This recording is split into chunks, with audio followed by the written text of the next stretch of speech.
World Rugby folks have decided to make a few law changes. They had talked about these changes preceding their kind of meeting this May about what they had on the agenda, and they've gone ahead and enacted 3 changes, which we'll go over in a minute, plus some closed trials which will only be taking place in limited kind of competitions. And then they've also talked about what they've got on the agenda for their November meeting, so some potential future changes coming. We'll go through them and you guys can let us know your thoughts. To be honest, I kind of wish for 1 year they would just say, why don't we just leave the laws the same for a year? How about we just don't tinker for a while? But they're constantly tinkering. They keep telling us they want to get people into the game and simplify the game and blah, blah. But yeah, changing the laws every year is a great way to confuse people who don't kind of follow rugby week in, week out for mine. But hey, what do I know? The 3 changes they are going with from now, basically from July. Dupont's Law. The weird exploit where you could be played onside if you were in an offside position as long as a person catching a kick ran 5 meters or past the ball. That's gone. So that's kind of a good one, I think, because as I said, that was a bit of an exploit. That was a bit of a loophole. So it's kind of back to what we previously considered the kind of normal spot. You have to stand behind the kicker or be kind of run onside at kick time. So that one, I think, World Rugby, you've probably done a good thing here. The second one is the scrums. Remember you South African fans who like scrums? Well, you're wrong, apparently, because they want to reduce the scrums. John Kerwin's going to be a happy man because there's one time you won't be able to take a scrum now, and that is from free kicks. You know, at the moment, when you get a free kick, you can kick it, you can tap it, or you can scrum it. Well, not anymore. From July, you'll only be able to tap it or kick it. So if you win a free kick at scrum time, no second scrum for you. If you catch a mark and do a Damien Willemser at the World Cup and want to call for a scrum, no scrum for you. So fewer scrums. Yes, apparently this is to encourage more ball in flow play. So, yeah, that's what they're going for. And then they're also banning Croc Rolls, which is the action of twisting, pulling, or rolling a player off their feet from the tackle area. So that's going to be sanctionable by a penalty. I actually kind of think that one's a good thing because how many times have we seen guys get their kind of knees twisted when they're kind of planted foot and they get kind of rolled out the way? But it's a tricky one because the breakdown's a hard enough one to officiate at the moment anyway. But there you go. Those are the 3 laws that they are going to change for everybody. And then there's the ones that they're going to kind of trial in World Rugby competitions. That's things like the Pacific Nations Cup and all the under-20s matches and that kind of thing. So not kind of everything, but things like 20-minute red cards, those are going to be trialed.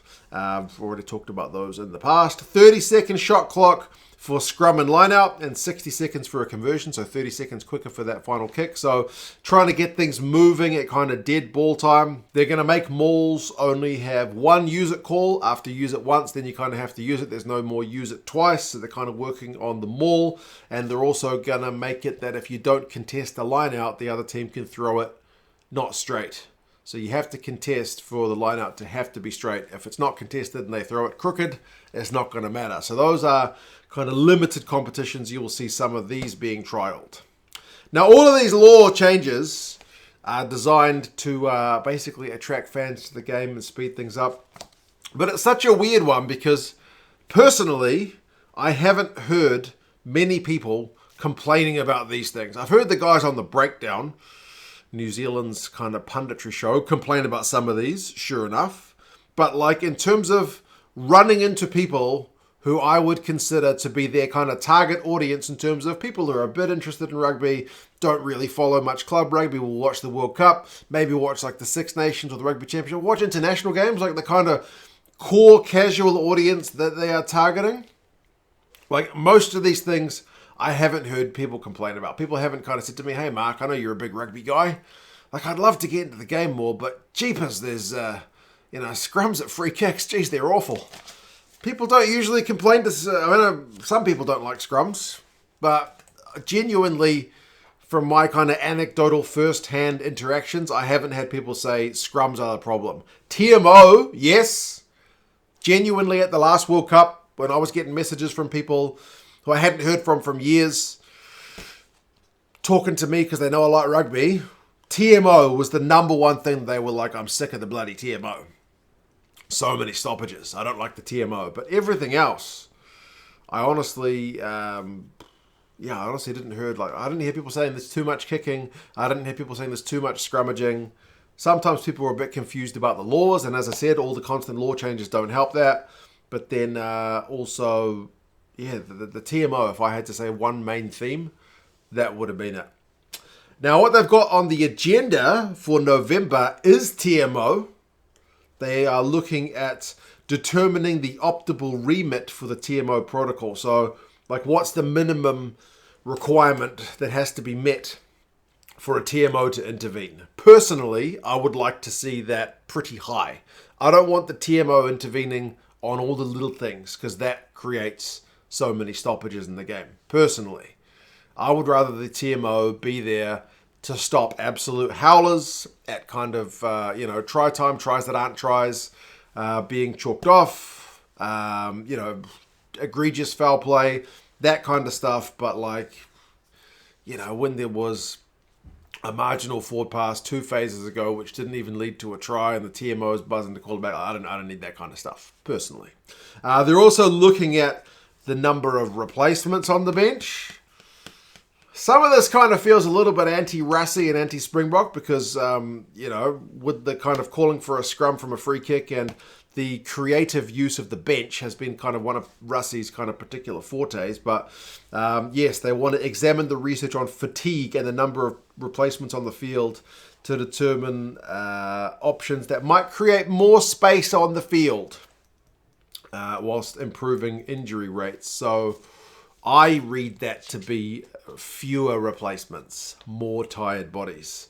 They're also going to look at tackle height. They want to look at the fan experience. And like I said, fan experience, I'm assuming they've got more data than I do from my anecdotal evidence. But as I said, some of the things that they seem to be so hell-bent on addressing aren't things that I have heard casual rugby fans kind of complaining about. But anyway, the 3 to start with are the Dupont Law, the Scrums from free kicks, and the Croc Rolls. I'm actually kind of in favour of 2 of those, to be fair. I don't think scrums from free kicks personally are a big issue. I wouldn't have thought that's worth changing the rugby laws about, but hey, it's what we're going to do. Closed trials for things like 20-minute red cards and whatnot. And more stuff on the agenda in terms of rule changes. My neighbour has just brought back his bins. You guys let us know your thoughts, and I'll talk to you guys again soon. By the way, if you want any gear from England Rugby Store, they're doing 50% off some of their gear last time I checked, so link down in the description. Affiliate of the channel.